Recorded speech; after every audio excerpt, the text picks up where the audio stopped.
এই বঙ্গবন্ধুকে বা মৃত শেখ মুজিবকে এত ভয় কেন সরকারের? আপনি কিভাবে দেখেন? আমার ধন্যবাদ আপনাকে এই একটা স্পর্শকাতর বিষয় আমাকে প্রশ্ন করার জন্য। তবে আমি একজন মুক্তিযোদ্ধা হিসাবে আমার বক্তব্যের শুরুতেই আমি আমাদের জাতির পিতা বঙ্গবন্ধু শেখ মুজিবুর রহমানের আত্মার প্রতি মাগফিরাত কামনা করছি। আজকের এই মহান দিনে মানুষের উত্থান পতন আসে, উত্থান পতন হচ্ছে। বঙ্গবন্ধু বাংলাদেশ এটা উত্থান ছিল ৭১ সনে, ৭১ সনে পূর্বে বঙ্গবন্ধু হয়েছেন, তারপর জাতির পিতা হয়েছেন, তারপরে তার পতন হয়েছে। এটা প্রতিটি মানুষের জীবনে উত্থানে পতন হয়। প্রতিটি মানুষই তার সবসময় তার উচ্চ শৃঙ্গে থাকে না। কেউ হয়তো জীবদ্দশায় থাকে না, কেউ হয়তো মৃত্যুর পরে থাকে না। অনেকে স্বাভাবিক মৃত্যু হলেও পরে ইতিহাস থেকে হারিয়ে যায়। যেমন আজকে আমরা রাশিয়ার দিকে লেনিন কিন্তু বহু বছর পরে রাশিয়ার ইতিহাস থেকে হারিয়ে গেছে। এরকম পৃথিবীতে অনেক কিছু আমরা দেখতে পারি, মানুষের উত্থান পতন হয়। আজকে বঙ্গবন্ধুর পতন হয়েছে 15 আগস্টে। সেটা আমাদের ইতিহাস, সেটা পক্ষে বিপক্ষে আমরা অনেক কথা বলেছি। আমরা মুক্তিযুদ্ধ হিসাবে ওনার বিরুদ্ধে অবস্থান নিয়েছিলাম। আমরা 15 আগস্টে ওনার বিরুদ্ধে অবস্থান নিয়েছিলাম।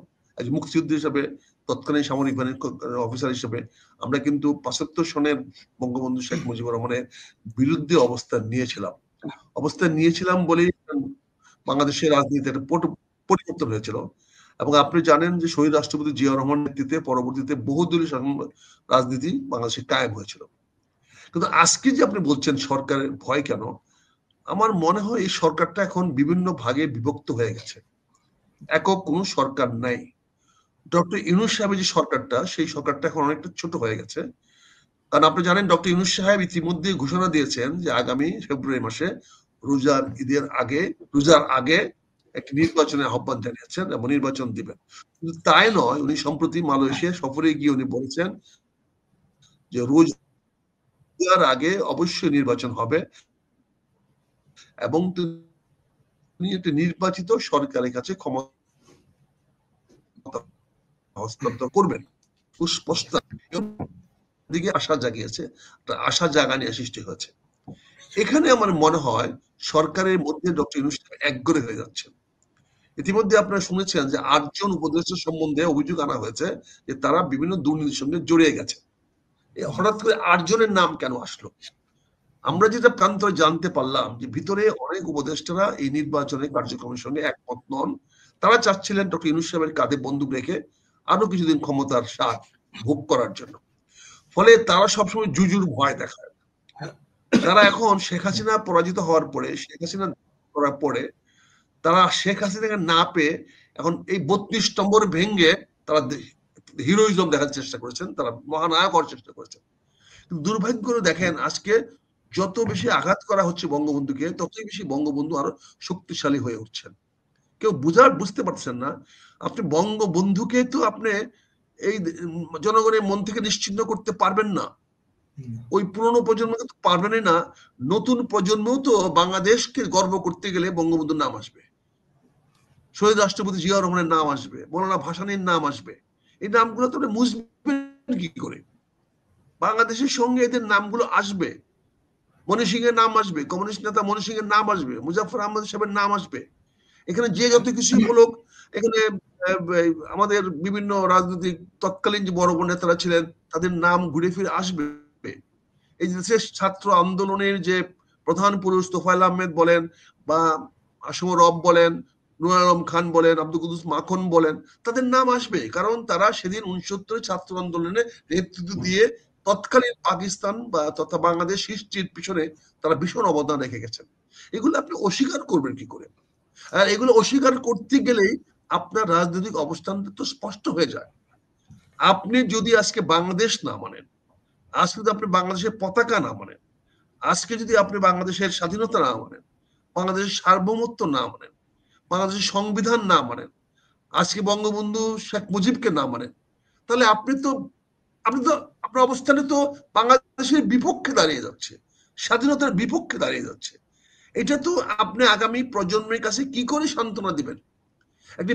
একটি প্রজন্ম কি করে তার স্থপতিদিকে অবিশ্বাস করবে, তাদেরকে অস্বীকার করবে? আজকে কি মার্কিন যুক্তরাষ্ট্রে জর্জ ওয়াশিংটন, জেফারসন এদেরকে কি আপনি অস্বীকার করতে পারবেন?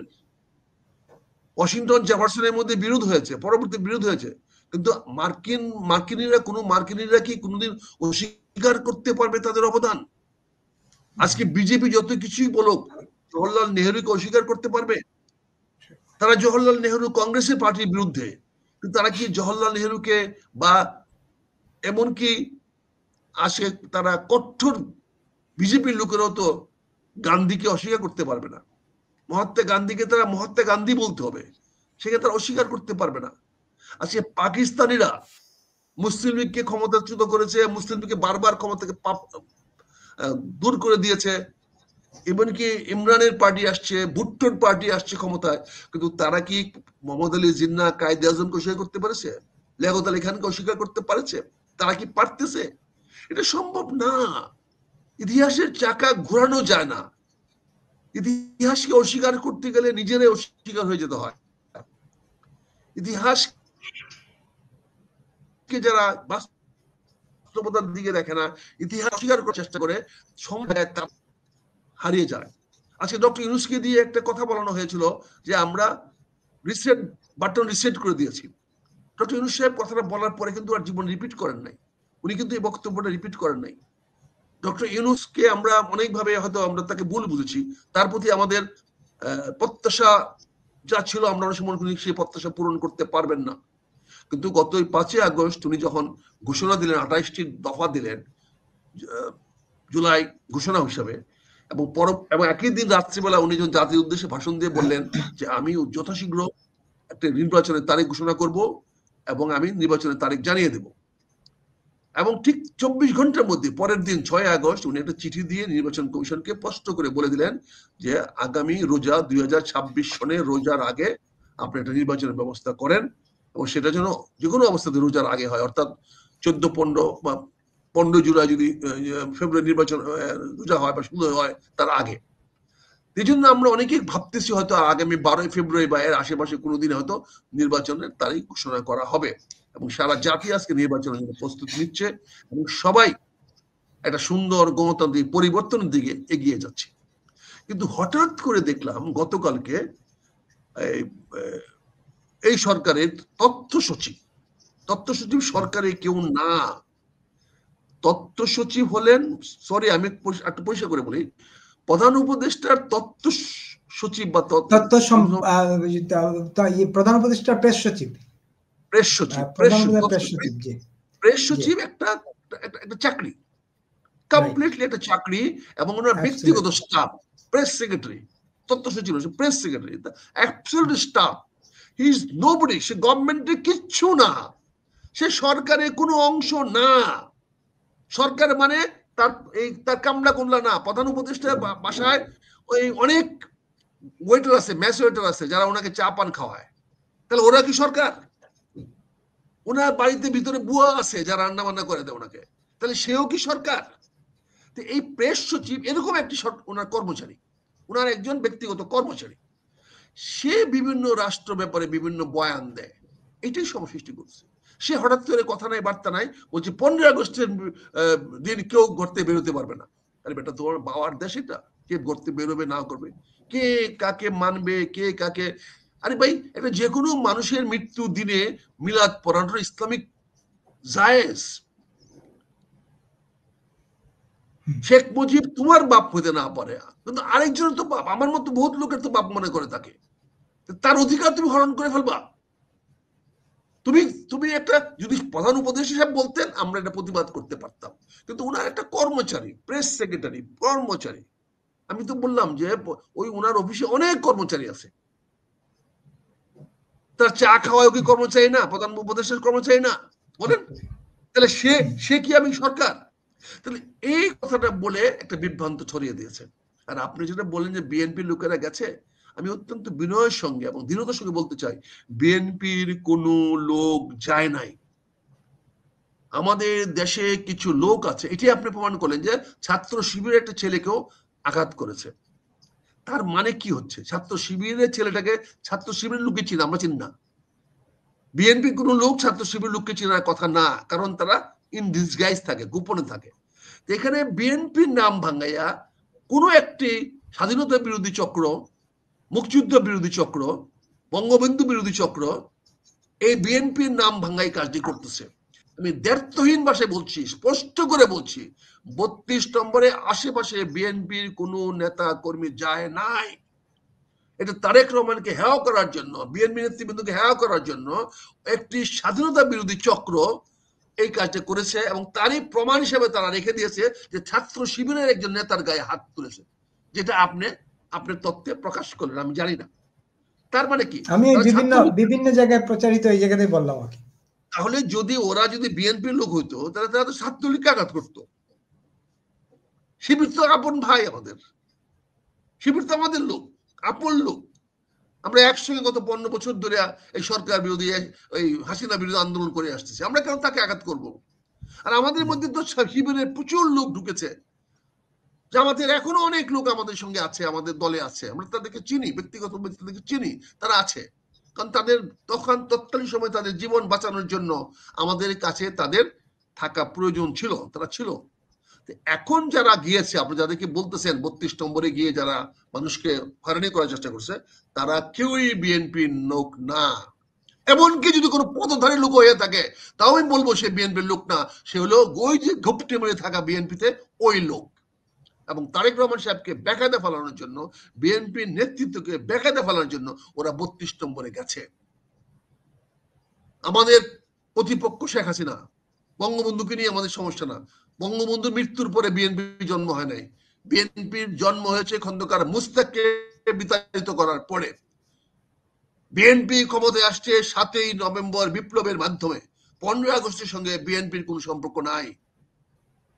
বিএনপি 15 আগস্টের শেখ মুজিবের পক্ষেও না, আবার তার মৃত্যুর বিপক্ষেও না, তার কোনো কনসার্ন না।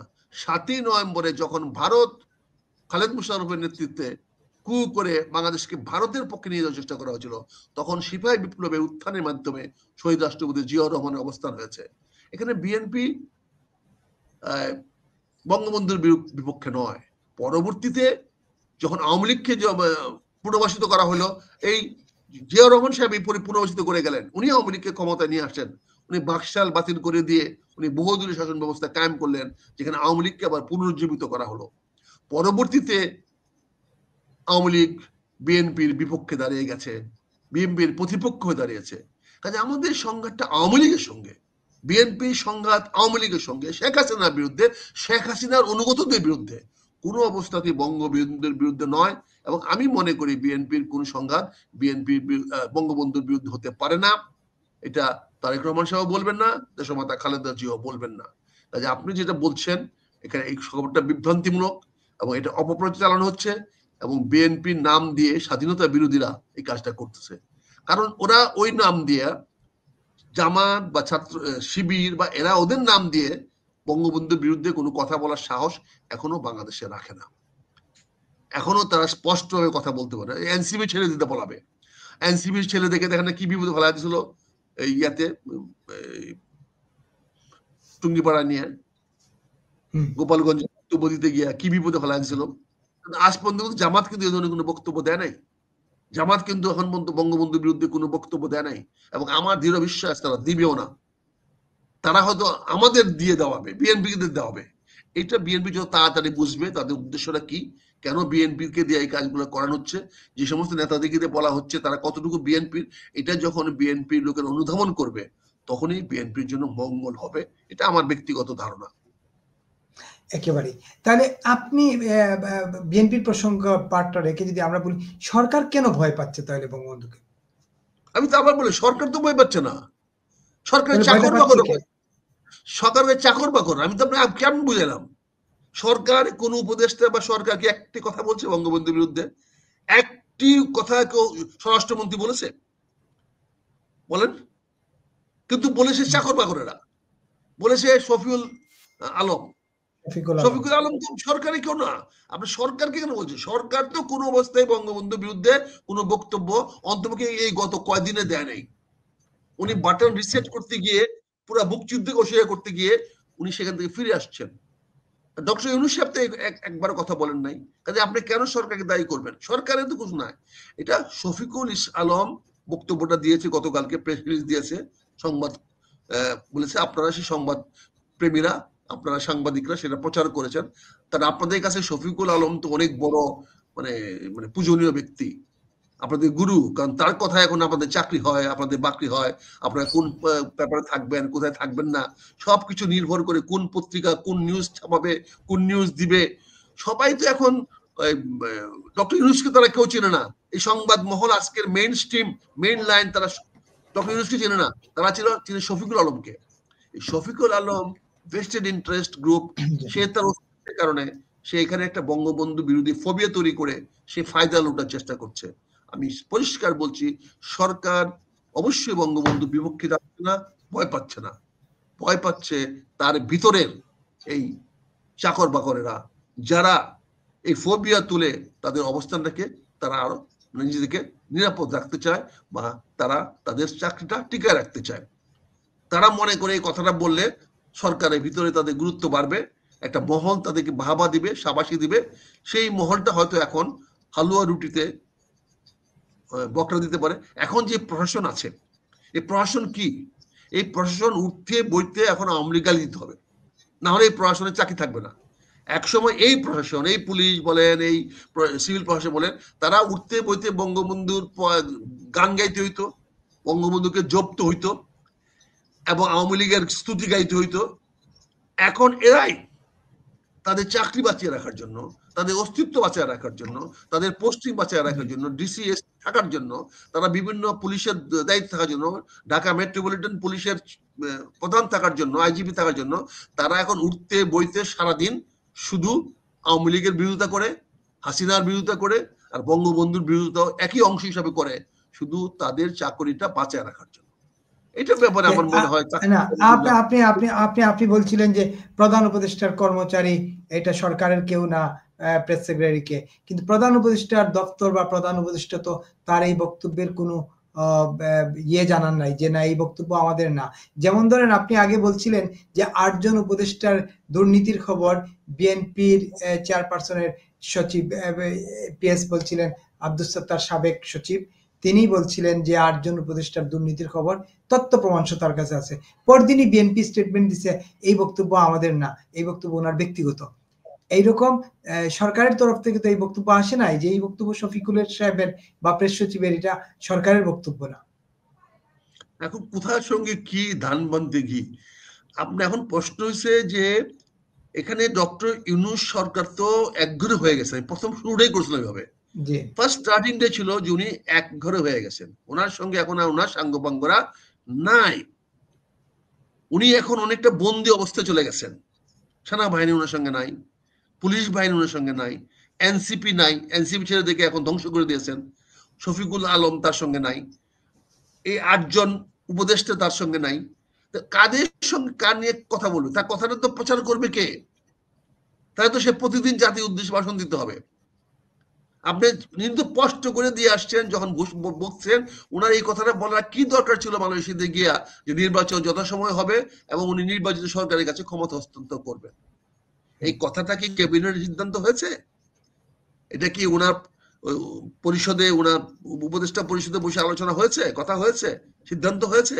বলে সিদ্ধান্ত নম্বর কত আমাদেরকে জানান। হয় নাই। কাজেই আমি পরিষ্কার বলতে চাই, সরকারের ভিতরে একটা সরকার দাঁড়িয়ে গেছে। সেই সরকার এখন বেকায়দায় ফেলে দিতে চাচ্ছে ডক্টর ইউনূসকে। তারা চাপের মুখে রাখতে চাচ্ছে যাতে ডক্টর ইউনূস এই বাংলাদেশের জনগণের জন্য, মানুষের জন্য কল্যাণকর কিছু করতে না পারে। আপনি দেখেন আমাদের অতীত ইতিহাসগুলো দেখেন না, প্রতিটা সরকার কিভাবে আমরা অসহায় করে ফেলি। তার পারিপার্শ্বিকতা যাদেরকে নিয়ে আমরা শক্তিশালী করি তাদের হাতে আমরা কিভাবে বন্দী হয়ে যাই। আজকে ডক্টর ইউনূসের সঙ্গে কিন্তু এনসিপির ছেলেরা দেখা করতে পারে না। আজকে হাসনাতের ক্ষমতা নাই দেখা করার ডক্টর ইউনূসের সঙ্গে। এখন আজকে কিন্তু সার্জিস চাইলেই এখন দেখা করতে পারবে না। এই যে ওদের উপদেষ্টা, যে এনসিপি যে প্রধান নাহিদ ইচ্ছা করলে এখন গিয়ে প্রধান উপদেষ্টা দেখা করতে পারবে না। আজকে দেখেন, আপনি বাস্তবে দেখেন দেখা হবে না। এখন দেখা করতে হলে তাকে ওই নর্মাল চ্যানেলে যেতে হবে, যে চ্যানেল আমাকেও দেখা করার জন্য যেতে হবে, আপনাকেও দেখা করার যেতে হবে, ওই নর্মাল চ্যানেল ফলো করতে হবে। আজকে আপনি বাস্তবতাগুলো আপনি অনুধাবন করার চেষ্টা করেন। আজকে আসিফ মাহমুদের বিরুদ্ধে লাগাতার ভাবে আজকে কথা বলা হচ্ছে। আমার প্রধান উপদেষ্টা আসিফ মাহমুদের পক্ষে বলবে না বিপক্ষে বলবে? আসিফ মাহমুদের বিপক্ষে যে কথাগুলো বলা হচ্ছে, আসিফ মাহমুদ নিজে তো প্রেস রিলিজ করে বলেছে। আপনি আসিফ মাহমুদকে কেন টার্গেট করলেন? আপনি আসিফ মাহমুদ চাঁদা চেয়েছে, রাত্রেবেলা পুলিশে গেছে, এই রাত্রে গেলা মোটরসাইকেলে ঘুরতেছে, এইগুলা তো সরকার জানা, পুলিশের জানা, তো পুলিশ এগুলো প্রকাশ করে না কেন? আজকে যে ছেলেটা একটা ভিডিও ভাইরাল আপনারা বলছেন, বলা হচ্ছে, এই অপু যদি বক্তব্যটা ভাইরাল না করে যেত, তার গ্রেফতার হওয়ার আগেই তো সেটা দিয়েছে, কিন্তু গ্রেফতার হওয়ার পরে ভাইরালটা দেওয়ার কথা না। তাহলে অপু তো তার অবস্থানটাকে পরিষ্কার করে জাতির সামনে, অপুর ভাইরালটা তো অপু তো করে নাই, অপু এটাকে ভিডিও করে গিয়েছে, সে ভাবছে যে আমার উপরে একটা চাপ আসতে পারে, সে আত্মপক্ষ সমর্থন করেছে, যার অধিকার সবার আছে। আপনি সে আত্মপক্ষ সমর্থন করেছে, সে সমর্থন করে সে বলেছে, সেটা ভাইরাল হয়েছে। ভাইরাল হয়েছে কেন? সেটা মানুষের কাছে গ্রহণযোগ্য হয়েছে, মানুষ সেটা মেনে নিয়েছে। তাহলে এটা তো প্রশাসনের যে পুলিশ আছে, আমার বিভিন্ন গোয়েন্দা সংস্থা, তাদের তো বের করা উচিত। কারণ যদি কোনো কারণে ধরে নিলাম যে আসিফ মাহমুদ রাত্রেবেলা গুলশানে গেছে, অপু যে কথাটা বলতেছে ওই অপুর কথাটা সঠিক, তাহলে সরকার তো সবার আগে জানবে, কারণ আসিফ মাহমুদ তো আন্ডার পুলিশ প্রোটেকশন থাকে সব সময়, প্রটোকলের মধ্যেই থাকে, সে প্রোটোকলের বাইরে সে যাবে কি করে?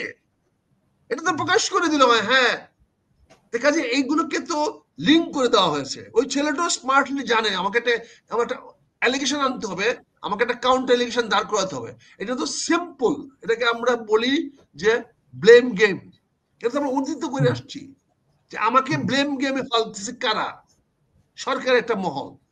কাজে অপু সিলেক্ট করেছে যে আমাকেও একটা কাউকে আনতে হবে।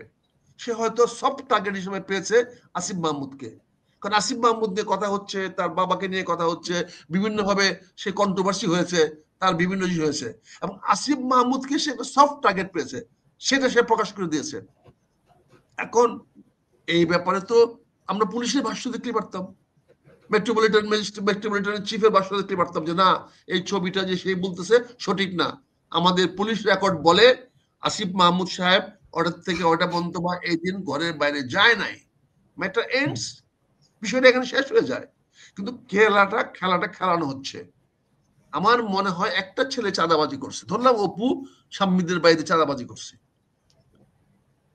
এমন কি হয়েছে যে একেবারে সারা জাতীয় নিউজে করতে হবে? এর চেয়ে বড় চাঁদাবাজি ঢাকা শহরে আরো হচ্ছে না? আপনি গত 1 বছরে একটা পুলিশ অফিসারের চাঁদাবাজির খবর দিয়েছেন? সামরিক বাহিনীর একটি অফিসারের চাঁদাবাজির খবর দিয়েছেন? প্রশাসনের একটি অফিসারের চাঁদাবাজির খবর দিয়েছেন? ঢাকার মেয়রের দায়িত্ব যারা পালন করতেছেন, যারা বিভিন্ন প্রশাসনিক দায়িত্ব পালন করতেছেন, তারা কি পরিমাণ চাঁদা নিচ্ছে তার খবর আপনি দিয়েছেন? না দিয়ে আপনি বৈষম্য ছাত্র আন্দোলনের নেতৃত্বে যারা ছিল, 2, 3, 5 জনের যারা ছিল, সেই 5 জনের মধ্যে আপনি আঘাত করে বসলেন। 4 জনকে আপনি কক্সবাজার নিয়ে কবর দিয়ে দিলেন, জ্যান্ত কবর দিয়ে দিলেন তাদেরকে। তারা জ্যান্ত মৃত মানুষ এখন ঘুরে বেড়াচ্ছে ঢাকা শহরে, তাদের কোনো অস্তিত্ব নাই, তারা এখন অপ্রাসঙ্গিক হয়ে গেছে। আপনি গত এই 1 সপ্তাহে 5 তারিখ থেকে নিয়ে আজকে এই 14 তারিখে আপনি এদের কোনো অস্তিত্ব দেখেছেন? তাদের মিডিয়াতে কোনো নাম দেখেছেন? কোনো বক্তব্য দেখেছেন? একইভাবে আপনি আসিফ মাহমুদকে আক্রমণ করলেন।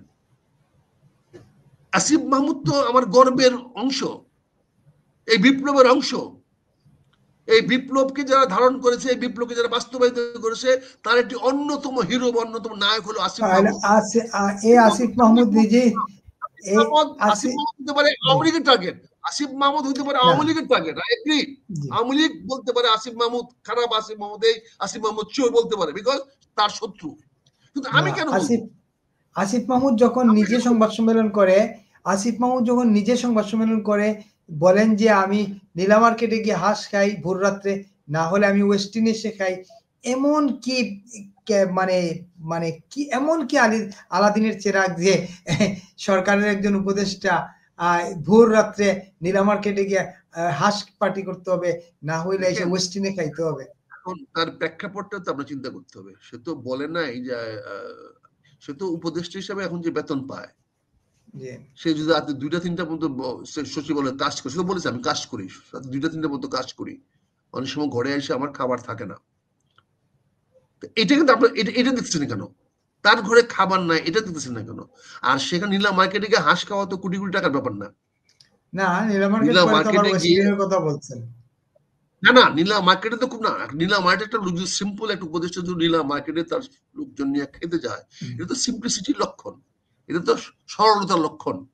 আর ওয়েস্টিন হোটেলে গিয়ে যদি খায়, ওয়েস্টিন তো আওয়ামী লীগের হোটেল, আওয়ামী লীগের মালিকের হোটেল, সেখানে গুলশানে তার সে যদি যায়, ওখান থেকে নীলা মার্কেট না পায় খেতে আসে, সে তো ওয়েস্টিনে খাওয়ানোর মতো আর্থিক সঙ্গতি তার তো আছে, বুঝতে পারছি না? কাজে আপনি যে ভাই যারা বলতেছেন জি ভাই, এই যে আপনার চোখে সে বিএনপি, আপনি যে বলতেছেন বিএনপি ওখানে গেছে, ভাই আপনার চোখে বিএনপি, আপনার চোখে তারা বিএনপি, কিন্তু তারা তো বিএনপি না। আপনার চোখে আপনি তাদেরকে মনে করেন বিএনপি, কিন্তু ওরা তো বিএনপি না, ওরা বিএনপি ভিতরে ঘাপটি মেরে থাকা স্বাধীনতা বিরোধী শক্তি, জি যা অনেকে আমাদের মধ্যে আছে, তারা তো বিএনপি না, বুঝতে পারছেন না? স্বাধীনতা বিরোধী অনেক হ্যাঁ, শক্তি জি বিএনপির মধ্যে ঘাটতি আছে, তাদেরকে দেখে আপনি বলতেছেন তারা বিএনপি, তারা কেউ বিএনপি না, আমি দায়িত্ব নিয়ে বলছি। তার জন্য যদি বিএনপি লোকের আমাকে ফাঁসি দেয়, দিবে, কিন্তু বিএনপি কোন লোক সেখানে যায় না, যারা একেবারে যাচ্ছে, যেই যাচ্ছে সে কিন্তু ওই ঘাপটি মেরে থাকা লোক, সে যেই হোক, এমনকি স্থায়ী কমিটির কেউ হয়ে থাকে, স্থায়ী কমিটির কেউ হয়ে থাকে, সেও কিন্তু ঘাপটি মারা লোক, ঘাপটি মারা লোক। আচ্ছা খন্দকার মুস্তাক ওই বঙ্গবন্ধুর মৃত্যুর 5 মিনিট আগে বিশ্বাস করে নাই যে খন্দকার মুস্তাক শেখ মুজিবের বিরুদ্ধে, নিহত হওয়ার পরে বুঝতে পেরেছে এই সেলুকাসের মতো, হ্যাঁ ব্রুটাস তুমিও আমার বিরুদ্ধে। হ্যাঁ, সেই ব্রুটাসের গল্প, সেই ব্রুটাসের গল্প শেক্সপিয়ারের সেই নাটকের ডায়লগ কে না জানে?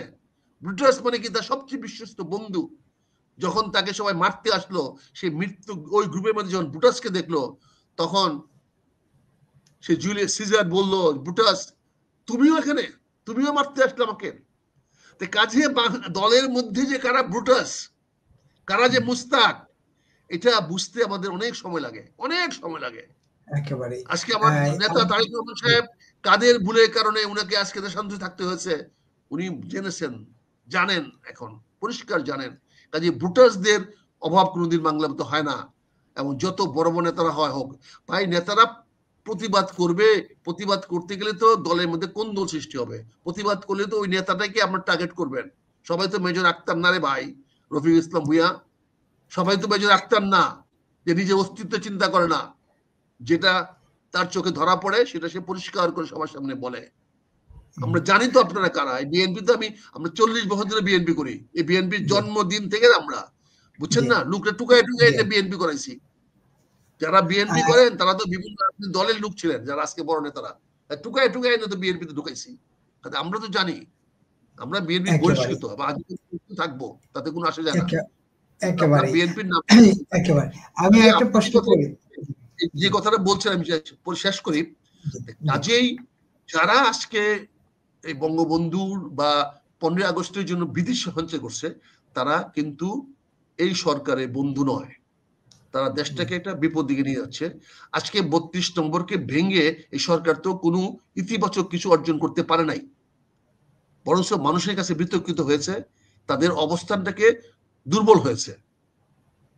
ডক্টর ইউনূসের অবস্থান অনেক শক্তিশালী হতো যদি এই 32 নম্বরের ঘটনাটা না ঘটতো।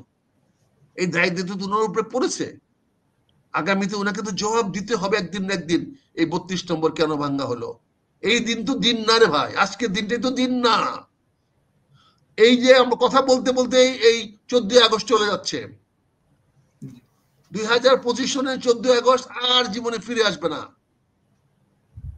কিন্তু 25 আগস্ট আসবে, 26 আগস্ট আসবে, 27 আগস্ট আসবে, আবহমান কাল থেকে আগামী দিন আসবে, গত দিন আর কোনদিন ফিরে আসবে না, বিগত দিন চলে যাবে।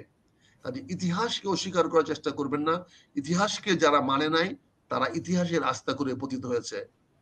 আজকে বঙ্গবন্ধু তার ভুল বলেন, যাই কিছু বলেন, তার প্রায়শ্চিত্ত ওনার নিজ রক্ত দিয়ে, জীবন দিয়ে করে গেছেন। তারপরেও মৃত ব্যক্তিকে নিয়ে আমাদের এই ধরনের আলোচনা করা, এটা আমি মনে করি এটা অনুচিত, এটা করা উচিত না। আর যারা করেছেন তাদেরকে